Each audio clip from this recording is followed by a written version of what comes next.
بسم اللہ الرحمن الرحیم۔ السلام علیکم، میں انصر اور آپ دیکھ رہے ہیں میرا یوٹیوب چینل عرب جمبو نیوز۔ جدہ میں 2 یمنی تارکین گرفتار، 39 کلو چرس ضبط۔ ادارہ انسداد منشیات نے جازان میں 2 یمنی تارکین کو گرفتار کیا ہے، جن کے قبضے سے 39 کلو چرس برآمد ہوئی ہے۔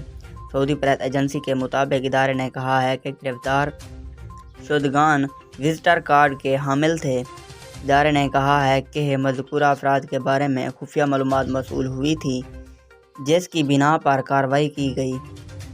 مذکورہ افراد کو رنگے ہاتھوں گرفتار کرنے کے لیے منصوبہ بنایا گیا اور خفیہ اہلکاروں کو خریدار کے بھیس میں ان سے رابطہ کروایا گیا۔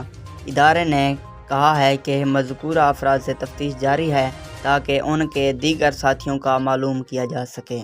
اگر آج کی ویڈیو اچھی لگی تو میری ویڈیو کو لائک کر دیں، چینل پر نئے ہیں تو پلیز چینل کو سبسکرائب کرنا نہ بھولیں۔ بہت شکریہ۔